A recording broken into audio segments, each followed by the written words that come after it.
On a un gros texte ensemble ce matin. On continue justement notre série dans Malachie, un amour méprisé. Et Timothée avait fait la semaine dernière la première partie du chapitre 2. Et je ne pouvais pas ne pas parler non plus du reste du chapitre. Donc la prochaine fois, je reviendrai en avant. Moi, je vais continuer dans Malachie. Puis je te remercie aussi Rémi puis Mathieu pour nous avoir accompagnés en louange ce matin. À la fin du message, on va refaire un chant ensemble, d'ailleurs. Donc, pour ceux qui n'étaient pas là avec nous, Malachie, un amour méprisé. Malachie, c'est le dernier prophète. En fait, c'est le dernier livre de l'Ancien Testament. Donc, dans votre Bible, si vous tournez après Malachie, vous arrivez au Nouveau Testament. Là, environ 400 ans qu'il sépare avec Jean-Baptiste et Jésus. Et le contexte, pour ceux qui n'étaient pas là il y a 2 semaines, je vais le résumer très rapidement, c'est Israël était revenu dans leur terre après un exil à Babylone. Ils vont reconstruire leur société, mais ils refont tout comme avant, mais il manque le cœur. Il manque cette authenticité-là, ce désir de vouloir suivre Dieu de tout son cœur et de toute sa force, de tout son être. Et Malachie, en fait, il vient puis il fait un appel, un cri de cœur pour leur rappeler que Dieu les a choisis, que Dieu est leur Père. Et il y a plusieurs choses qu'on peut voir. Dans le chapitre 1, on voit que le peuple voit sa foi comme une religion culturelle, comme avant, par exemple, au Québec, où tout le monde se disait catholique, où il faisait des rites, mais ça ne veut pas dire qu'il les comprenait tous, et il les faisait à moitié également. On a vu la semaine dernière que même les prêtres étaient infidèles, qu'ils ne montraient pas l'exemple. Eux, les dirigeants spirituels de la communauté de Dieu, encourageaient l'infidélité et la médiocrité. Et dans tout le livre, on voit les conséquences de ces péchés-là sur l'ensemble de la société. Et là, on arrive dans Malachie, à la fin du chapitre 2, donc versets 10 et 16, et on voit que même les êtres humains n'étant plus capables de respecter leur alliance avec Dieu, ne respectent même plus l'alliance qu'ils ont l'un envers l'autre. Et c'est ça qu'on va voir ensemble ce matin. Donc je vais prier, et on va se lancer verset par verset, pour voir qu'est-ce que Dieu veut nous dire ce matin avec ce texte qui peut paraître direct et sans compassion, mais vous verrez bien qu'il y a beaucoup de compassion, mais aussi de grande vérité pour nous. Père éternel, je viens devant toi humblement, je te remercie pour le privilège de pouvoir amener ta parole. Je vais te prier pour tout le monde qui est ici dans cette salle, pour l'assemblée de l'Église, et je te prie pour qu'on puisse ressortir ce matin encouragés à vouloir se rapprocher de toi, à ne pas délaisser notre alliance avec toi et aussi nos relations avec les autres. Alors, Père éternel, agis à travers ce message et tout le reste du dimanche. Amen. Alors, moi aussi, je vais retourner dans Malachie. Donc, comme expliqué Charles, chaque dimanche que je vais amener la parole, le passage principal ne sera pas affiché sur le PowerPoint. C'est pour qu'ensemble on aille dans le texte. Et j'expliquais tout à l'heure cela à un de nos frères, à Maurice en fait, que pourquoi je fais ça, c'est que parfois on a trop tendance, en tout cas les plus jeunes pour nous, à juste apprendre des versets hors de leur contexte. Et je trouve ça tellement important de se remettre dans le contexte du texte qu'on étudie ensemble le matin. Donc le texte principal, ce sera toujours affiché, si j'oublie pas de la petite slide, comme ceci, mais les autres, certains seront complètement affichés. Donc dans Malachie 2, Charles nous a lu versets 10 à 16, et j'aimerais juste relire le verset 10 pour qu'on l'analyse ensemble. Donc ça nous dit, n'avons-nous pas tous un seul Père ? N'est-ce pas un seul Dieu qui nous a créés ? Pourquoi donc sommes-nous infidèles l'un envers l'autre, en violant l'alliance de nos ancêtres ? Donc Malachie, qui est le messager de Dieu, s'exclame qu'il y a quelque chose qui ne va pas bien. Le peuple ne fait pas juste trahir Dieu, mais en trahissant Dieu, trahit leur prochain. En ne respectant pas leurs engagements avec Dieu, leur alliance, leur relation personnelle avec lui, ça a un effet sur leurs autres relations. Il va même accuser que c'est de la trahison. Que c'est de la trahison de la part du peuple envers leurs frères et leurs sœurs. Et je pense que certains d'entre vous, vous le savez, mais quand on pêche, quand on faute, souvent le péché ne fait pas juste nous concerner, mais finit par impacter notre prochain. celui qu'on connaît ou même celui qu'on ne connaît pas. La misère dans le monde, c'est dû à ça. Donc oui, quand on pêche contre Dieu, on pêche également contre les hommes. Et c'est la première chose qu'il déclare avant de se lancer dans sa discussion sur le couple auprès du peuple. Et le titre de ce matin, c'est « Quand nous devenons des colocs ». Ouais, donc vous allez voir, ça va être ça qu'on va voir ensemble. Puis être un coloc, c'est quoi ? On a tous peut-être des expériences différentes de coloc. Hein. On en a, vous avez eu des bonnes expériences de colocation. On en a peut-être, c'était l'horreur. Mais un coloc, c'est quelqu'un qui va vivre avec vous. Vous êtes proches parce que vous habitez dans la même maison, dans le même appartement, mais ça ne veut pas dire que vous êtes proches physiquement ou de cœur. Vous vivez ensemble par nécessité, parce qu'ensemble, vous devez payer le loyer, et peut-être parfois vous cuisinez ensemble ou autre. Et on va voir, mais c'est ce que parfois arrive à certains couples également. On devient parfois plus des colocs que mari et femme. Et au verset 11, c'est quand même fort. Dieu, à travers le prophète, va dire que le peuple profane. Donc ça veut dire qu'il offense Dieu. Et si on relit le verset, donc au verset 11, ça nous dit « Juda, donc le peuple de Dieu, s'est montré infidèle, et il en a commis un acte abominable en Israël et à Jérusalem. En effet, Juda a profané ce qui est consacré à l'Éternel. Ce qui aime l'Éternel, il a épousé la fille d'un Dieu étranger. » Pour Dieu, le mariage, le couple est sacré, et pour lui, c'est une grande profanation. Qu'est-ce qui se passe ? On voit une graduation. Juste avant, dans les autres chapitres, Dieu se choque de comment eux vont adorer Dieu dans le temple. Et là, maintenant, Dieu se choque de comment eux vivent leur vie familiale. C'est une profanation envers lui. Dans Genèse 2, verset 24, ça nous dit « C'est pourquoi l'homme quittera son père et sa mère, et s'attachera à sa femme, et ils ne feront qu'un. » C'est la base du mariage. Alors pourquoi Dieu s'offense ? Qu'est-ce qui se passe ? Ça nous dit qu'ils ont marié une fille d'un Dieu étranger. Mais pour bien comprendre, il faut comprendre ce verset-là. Qu'est-ce que veut réellement dire « l'homme s'attachera à sa femme » ? Parce que si on ne comprend pas ça, on ne peut pas comprendre le reste. C'est un attachement physique, émotionnel, psychologique et spirituel. L'un envers l'autre, ils ne font qu'un. C'est un engagement mutuel sous le regard de Dieu et des hommes. Et même le Code civil du Québec, vous savez le texte de loi qu'on doit lire à un mariage que tout le monde aime, conclut que le mariage, ce n'est pas qu'un sentiment, qui comporte des devoirs de fidélité, de secours, d'assistance. Et le gouvernement voit ça comme un contrat. Nous, chrétiens, on voit ça bien plus qu'un contrat, on voit ça comme une alliance. C'est pas la même chose. Et je vous ai écrit des petites définitions pour nous ce matin. Donc un contrat, c'est un accord légal, souvent écrit, qui établit des droits et des obligations de deux ou plusieurs parties. Il peut être rompu si les termes ne sont pas respectés et est basé sur des conditions permettant le désengagement. Le contrat, le but, c'est de se protéger. L'alliance, c'est un engagement profond et personnel, souvent perçu comme sacré ou moral. Elle repose sur des promesses mutuelles faites l'un à l'autre pour maintenir l'engagement face aux difficultés. Il y a une différence quand même flagrante, qui est que celui qui choisit l'alliance ne va pas accepter des conditions pour se protéger lui, mais pour l'encourager à persévérer dans l'adversité. Alors que celui avec le contrat, c'est le contraire. Aussi, un contrat, on pourrait nous amener à croire que le mariage est un service qu'on rend à quelqu'un, ou que le mariage est une propriété. Dans les sociétés avant, parfois même, les femmes étaient vues comme la propriété de leur mari. Ça, c'est l'image d'un contrat. Mais si c'est l'image d'une alliance, on est appelé à faire équipe ensemble, un respect mutuel, une valeur mutuelle.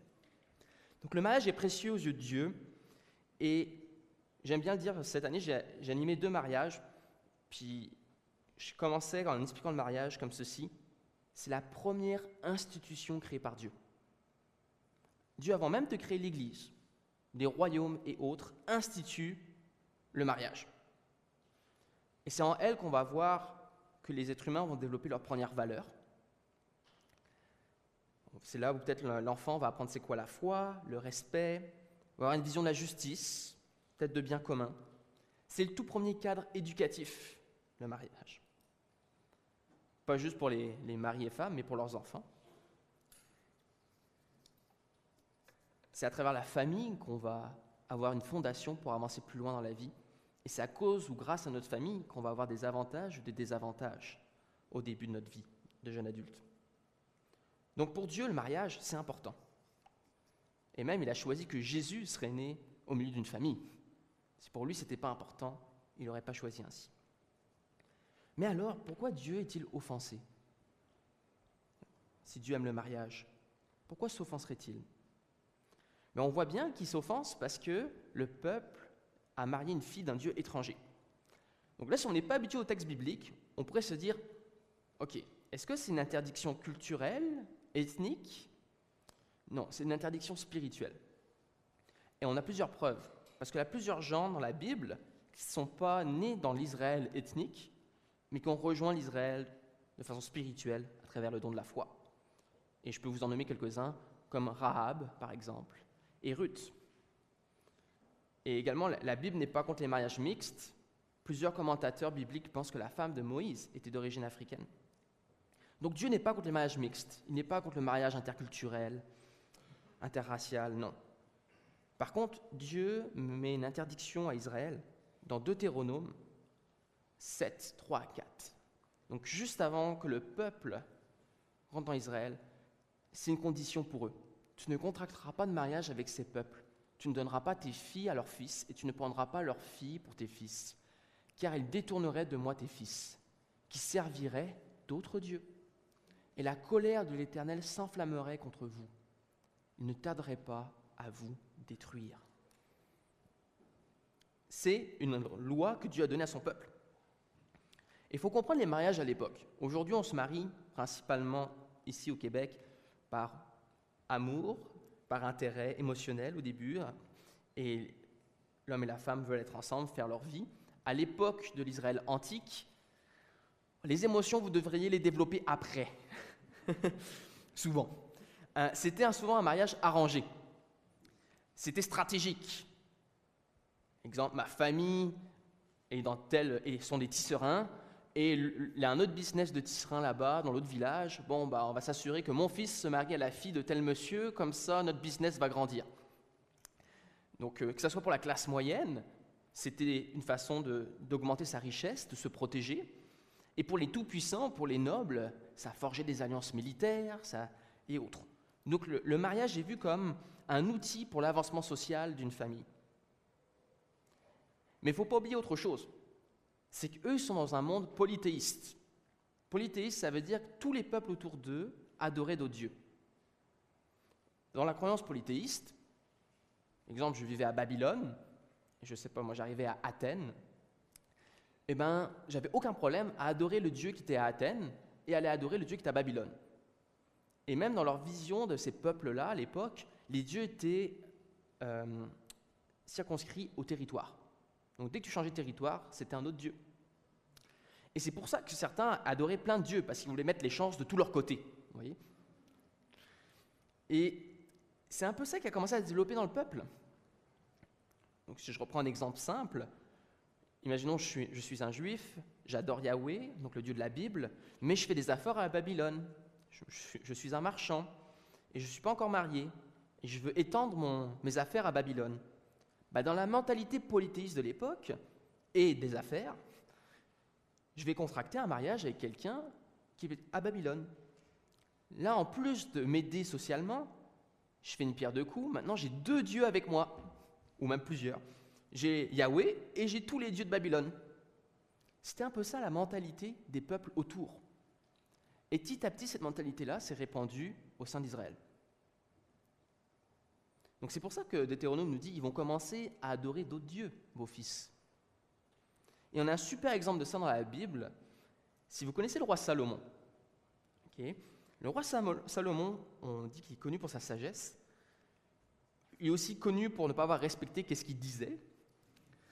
Il avait 700 femmes et 300 concubines, notre cher Salomon. C'est principalement pour sceller des alliances politiques peut-être aussi de la convoitise. Mais chaque alliance amenait des compromis de la part de Salomon.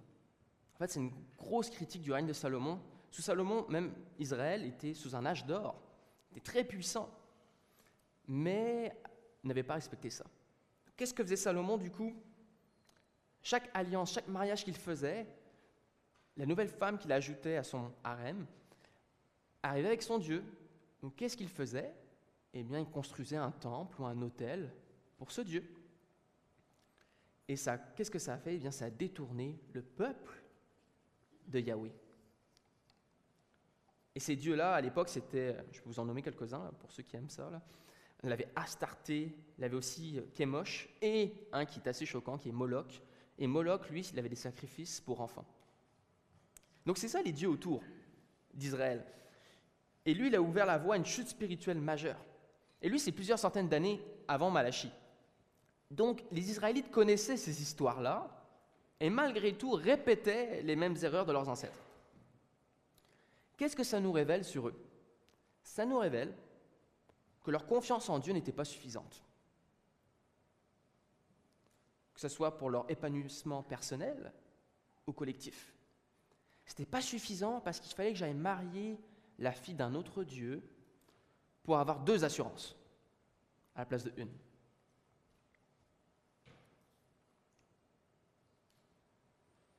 Ils basaient leur confiance sur les circonstances et non selon la nature de Dieu. Oui, ils faisaient des rituels à Dieu, ils l'adoraient au temple, mais pour leurs affaires personnelles, leur sexualité, leurs relations, Dieu n'avait pas de mots à dire. Donc Dieu, qu'est-ce qu'il répond face à leur désobéissance? Si on continue au verset 12, qu'est-ce que ça nous dit? Ça nous dit, si quelqu'un agit de cette manière, Dieu supprimera des tentes de Jacob celui qui veille, celui qui répond et celui qui présente une offrande à l'Éternel, le Maître de l'univers.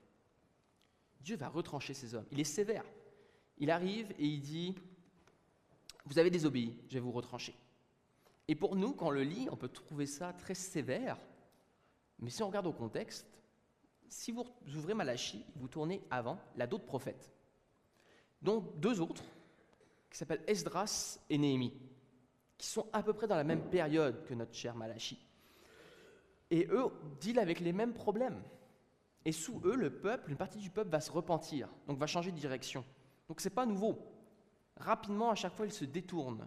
Donc au bout d'un moment, le jugement de Dieu arrive sur eux. Donc Dieu va retrancher ces hommes qui ne respectent pas leur alliance avec lui. Donc ces versets nous pointent à Deutéronome 7. Et là, la question pour nous chrétiens, c'est est-ce que cette exigence de Dieu s'adresse encore à nous aujourd'hui? C'est une grande question à se poser. Et si vous avez besoin de plus de café, c'est le moment d'en prendre une bonne gorgée, parce que c'est le moment important du message. L'un des moments importants. Donc, est-ce que c'est pour moi cette exigence-là dans Deutéronome? En premier, on doit savoir que Dieu veut un peuple saint. Ça veut dire qu'il veut un peuple mis à part pour lui. Pourquoi? Parce qu'on fait une alliance. Il veut une relation exclusive.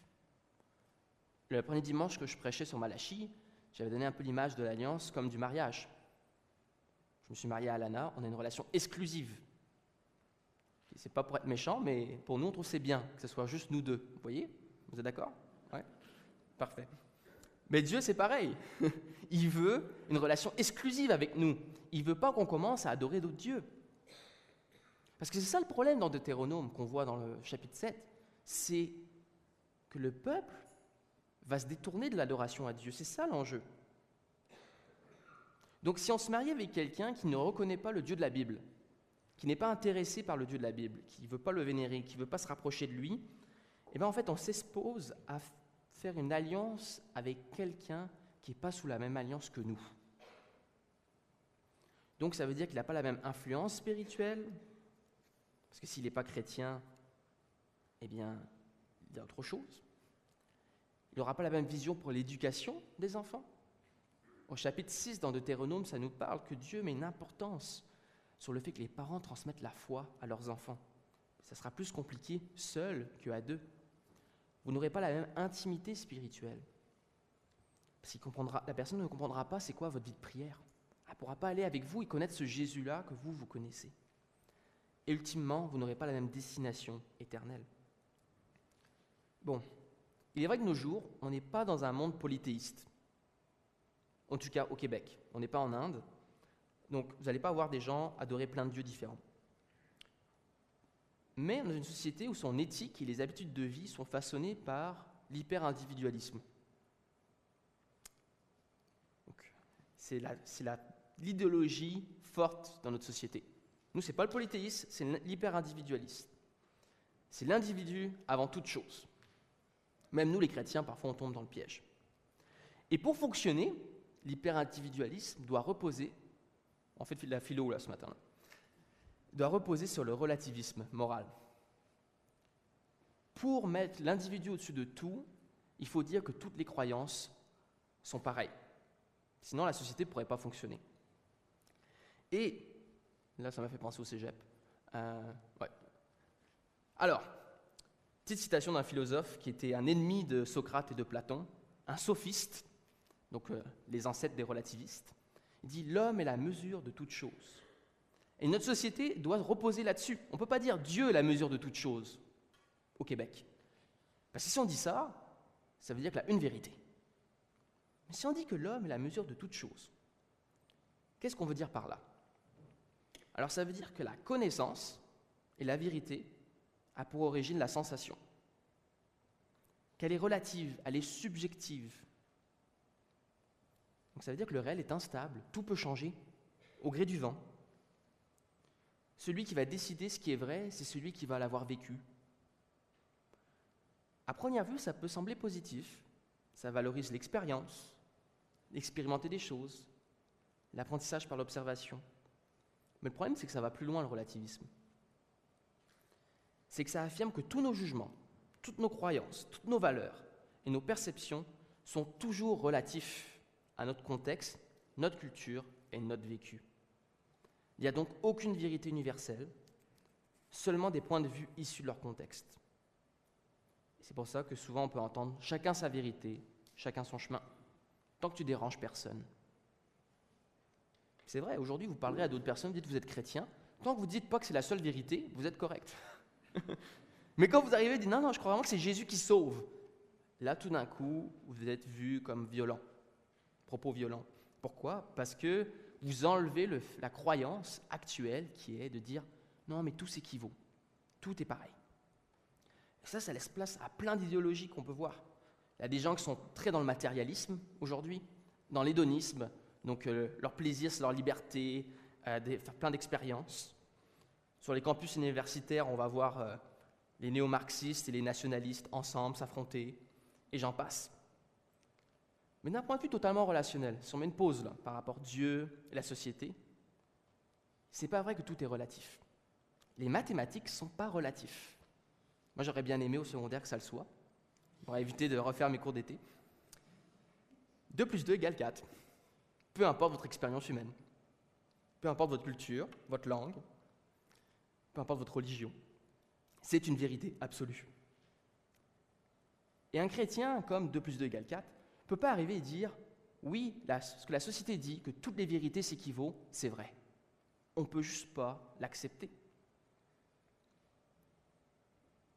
On ne peut pas dire « Oui, tu as ta vérité, j'ai ma vérité, et c'est correct. » Non, ce n'est pas correct. Parce que notre source de vérité, elle est dans la révélation en Jésus-Christ.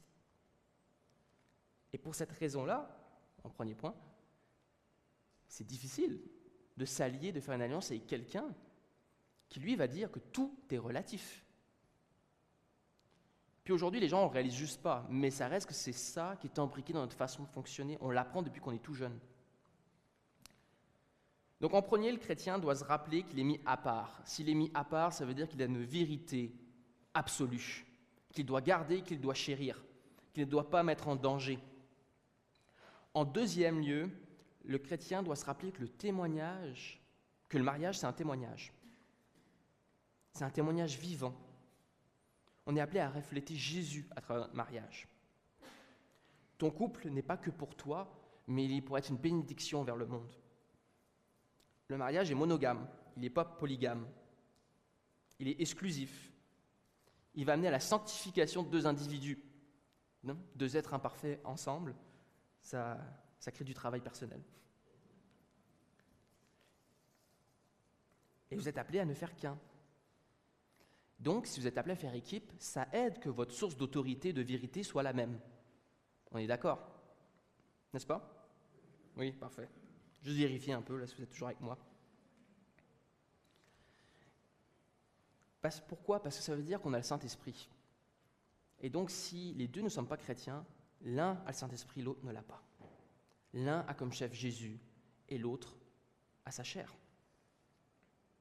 Et il faut faire attention, il ne faut pas non plus croire que c'est parce que quelqu'un va à l'église qu'il suit réellement Jésus. N'est-ce pas? Parce qu'on le voit bien que le vrai Israël, le vrai peuple de Dieu, c'est ceux qui ont la foi et non ceux qui sont nés dans un environnement comme ça. Donc là, toutes ces informations-là par rapport au mariage, puis on voit que Malachie parle de tout ça, il l'adresse. Et c'est en confirmation de le reste du corpus biblique.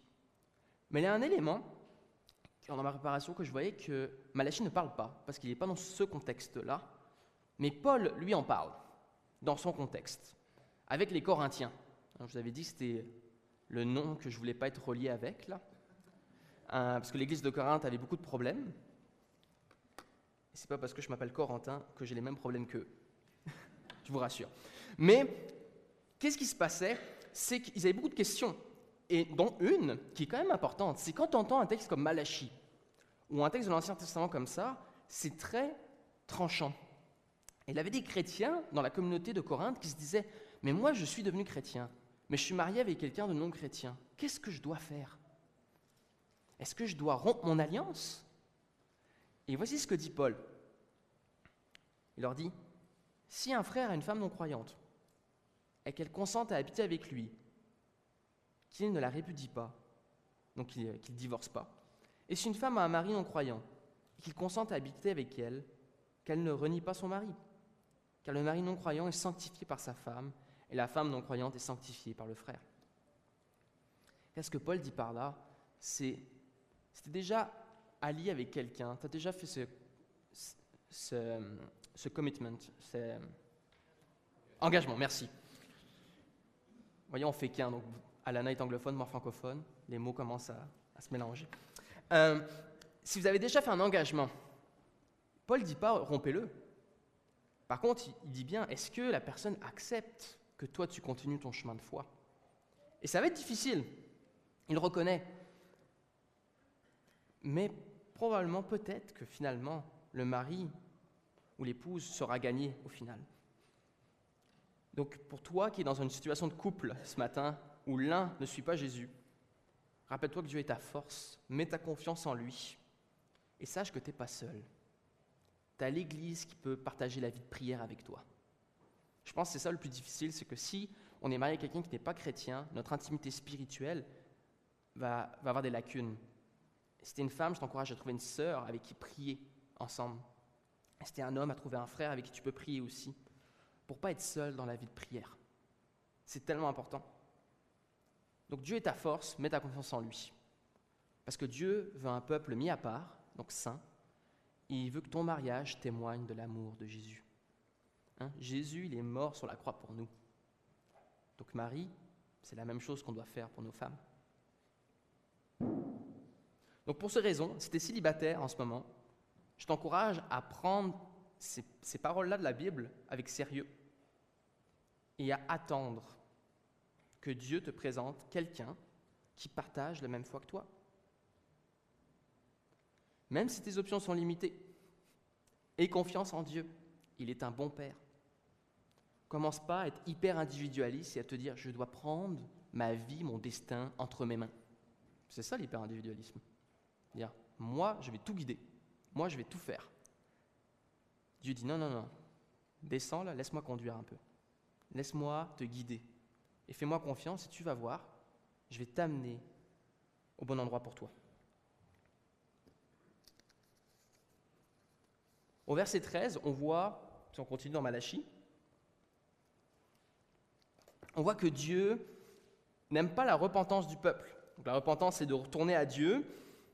Au verset 13, dans Malachie 2, laissez-moi juste retourner, ça nous dit, alors une deuxième chose que vous faites, la première chose c'est vous respectez pas mon commandement sur le mariage, et la deuxième chose que vous faites c'est que vous venez devant moi à l'autel, vous pleurez, vous gémissez,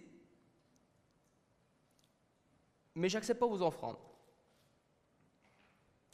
Puis j'aimerais juste te dire que, si tu veux les prendre en note là, ces deux versets-là, Proverbe puis Psaume, dans Proverbe et dans Psaume, nous parlent que Dieu a compassion envers celui qui est réellement repentant. Donc il veut vraiment changer de direction.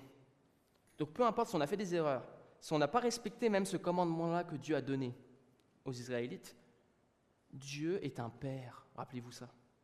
Donc il est prêt à nous accueillir avec tendresse et compassion. Par contre, si on essaie d'être repentant, mais de continuer en cachette à le désobéir, c'est sûr qu'il va refuser la repentance. Et pourquoi je dis ça ? Eh bien, c'est parce que Dieu, il voit tout. Et voici ce qu'il dit.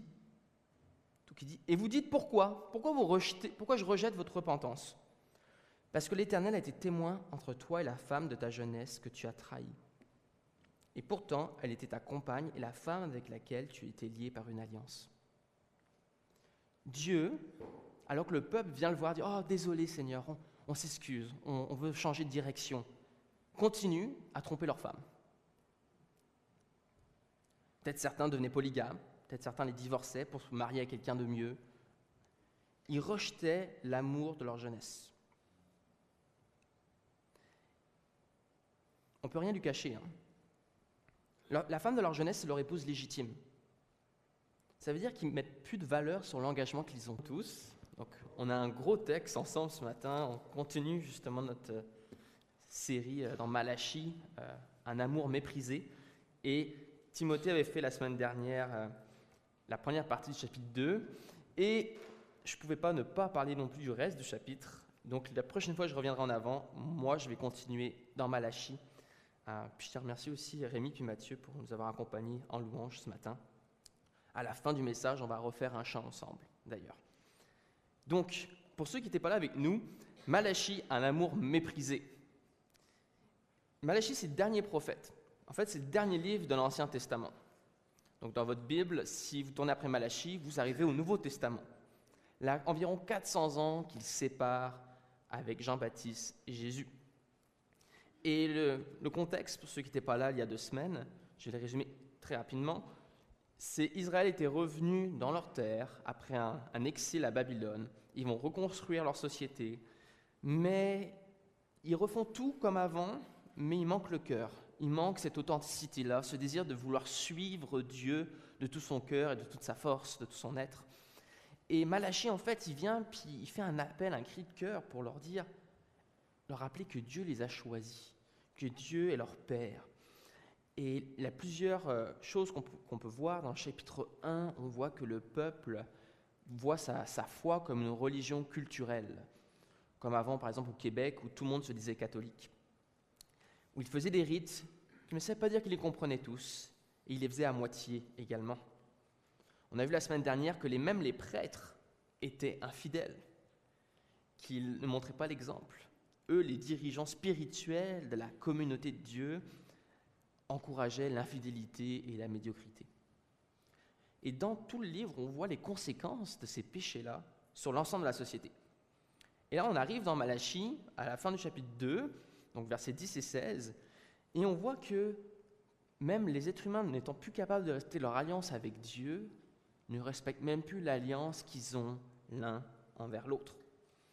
Et c'est ça qu'on va voir ensemble ce matin. Donc je vais prier et on va se lancer verset par verset pour voir qu'est-ce que Dieu veut nous dire ce matin avec ce texte qui peut paraître direct et sans compassion, mais vous verrez bien qu'il y a beaucoup de compassion, mais aussi de grande vérité pour nous. Père éternel, je viens devant toi humblement. Je te remercie pour le privilège de pouvoir amener ta parole. Je vais te prier pour tout le monde qui est ici dans cette salle, pour l'assemblée de l'Église. Et je te prie pour qu'on puisse ressortir ce matin encouragé à vouloir se rapprocher de toi, à ne pas délaisser notre alliance avec toi et aussi nos relations avec les autres. Alors, Père éternel, agis à travers ce message et tout le reste du dimanche. Amen. Alors, moi aussi, je vais retourner dans Malachie. Donc, comme expliquait Charles, chaque dimanche que je vais amener la parole, le passage principal ne sera pas affiché sur le PowerPoint. C'est pour qu'ensemble, on aille dans le texte. Et j'expliquais tout à l'heure cela à un de nos frères, à Maurice, en fait, que pourquoi je fais ça, c'est que parfois on a trop tendance, les plus jeunes pour nous, à juste apprendre des versets hors de leur contexte. Et je trouve ça tellement important de se remettre dans le contexte du texte qu'on étudie ensemble le matin. Donc le texte principal, ce sera toujours affiché, si j'oublie pas la petite slide, comme ceci, mais les autres, certains seront complètement affichés. Donc dans Malachie 2, Charles nous a lu versets 10 à 16, et j'aimerais juste relire le verset 10 pour qu'on l'analyse ensemble. Donc ça nous dit, n'avons-nous pas tous un seul Père ? N'est-ce pas un seul Dieu qui nous a créés ? Pourquoi donc sommes-nous infidèles l'un envers l'autre en violant l'alliance de nos ancêtres ? Donc Malachie, qui est le messager de Dieu, s'exclame qu'il y a quelque chose qui ne va pas bien. Le peuple ne fait pas juste trahir Dieu, mais en trahissant Dieu, trahit leur prochain. En ne respectant pas leurs engagements avec Dieu, leur alliance, leur relation personnelle avec lui, ça a un effet sur leurs autres relations. Il va même accuser que c'est de la trahison. Que c'est de la trahison de la part du peuple envers leurs frères et leurs sœurs. Et je pense que certains d'entre vous, vous le savez, mais quand on pêche, quand on faute, souvent le péché ne fait pas juste nous concerner, mais finit par impacter notre prochain. Celui qu'on connaît ou même celui qu'on ne connaît pas. La misère dans le monde, c'est dû à ça. Donc oui, quand on pêche contre Dieu, on pêche également contre les hommes. Et c'est la première chose qu'il déclare avant de se lancer dans sa discussion sur le couple auprès du peuple. Et le titre de ce matin, c'est « Quand nous devenons des colocs ». Ouais, donc vous allez voir, ça va être ça qu'on va voir ensemble. Puis être un coloc, c'est quoi ? On a tous peut-être des expériences différentes de coloc. On en a, vous avez eu des bonnes expériences de colocation. On en a peut-être, c'était l'horreur. Mais un coloc, c'est quelqu'un qui va vivre avec vous. Vous êtes proches parce que vous habitez dans la même maison, dans le même appartement, mais ça ne veut pas dire que vous êtes proches physiquement ou de cœur.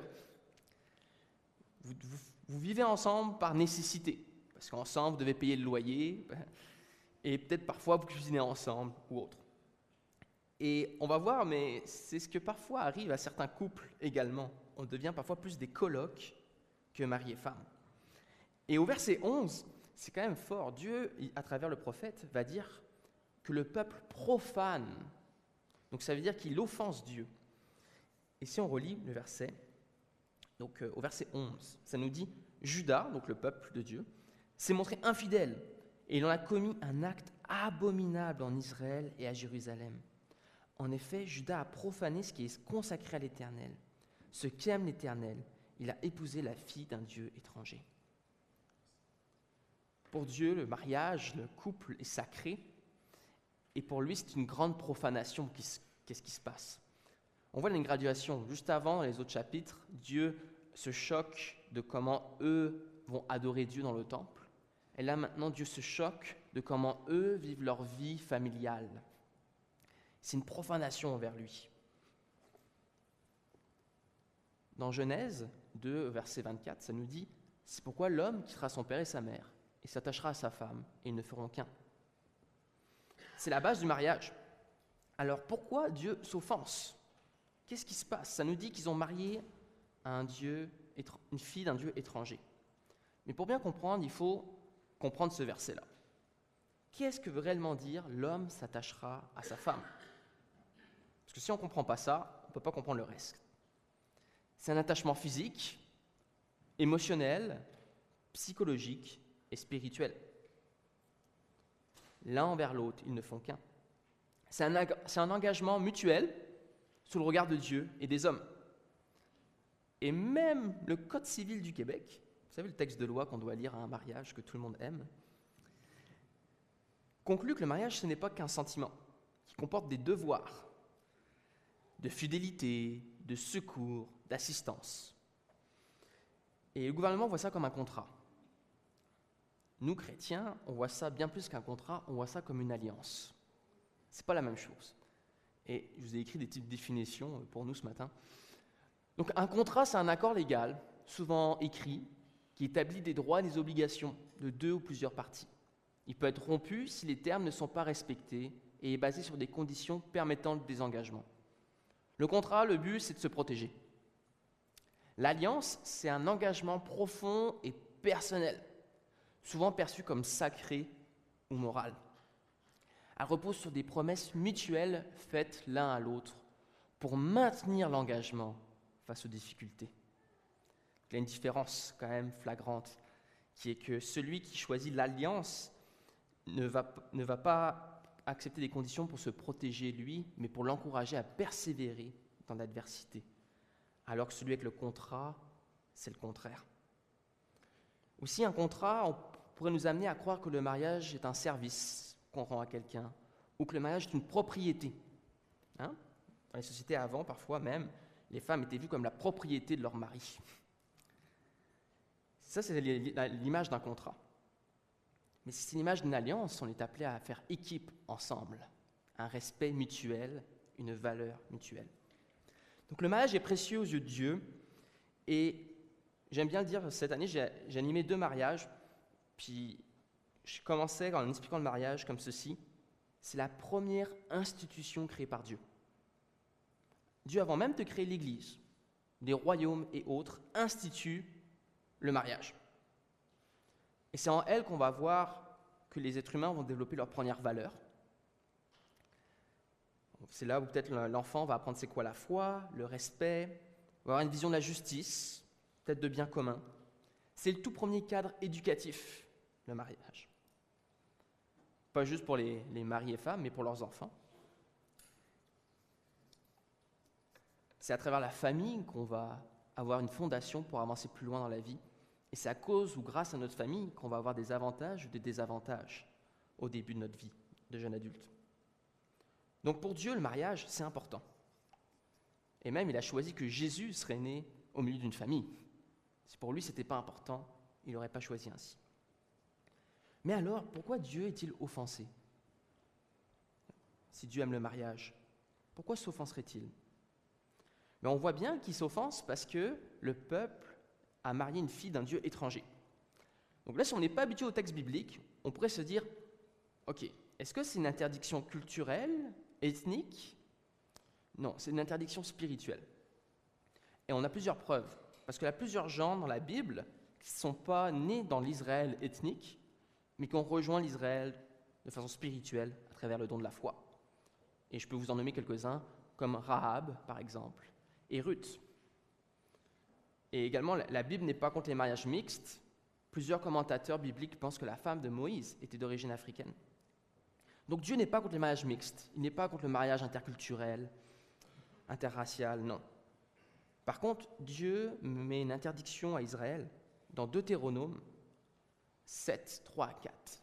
Donc juste avant que le peuple rentre dans Israël, c'est une condition pour eux. Tu ne contracteras pas de mariage avec ces peuples. Tu ne donneras pas tes filles à leurs fils et tu ne prendras pas leurs filles pour tes fils, car ils détourneraient de moi tes fils, qui serviraient d'autres dieux. Et la colère de l'Éternel s'enflammerait contre vous. Il ne tarderait pas à vous détruire. C'est une loi que Dieu a donnée à son peuple. Il faut comprendre les mariages à l'époque. Aujourd'hui, on se marie principalement ici au Québec par amour, par intérêt émotionnel au début, et l'homme et la femme veulent être ensemble, faire leur vie. À l'époque de l'Israël antique, les émotions, vous devriez les développer après. Souvent. C'était souvent un mariage arrangé. C'était stratégique. Exemple, ma famille est dans et sont des tisserands, et il y a un autre business de tisserands là-bas, dans l'autre village. Bon, on va s'assurer que mon fils se marie à la fille de tel monsieur, comme ça, notre business va grandir. Donc, que ce soit pour la classe moyenne, c'était une façon d'augmenter sa richesse, de se protéger. Et pour les tout-puissants, pour les nobles, ça forgeait des alliances militaires et autres. Donc le mariage est vu comme un outil pour l'avancement social d'une famille. Mais il ne faut pas oublier autre chose.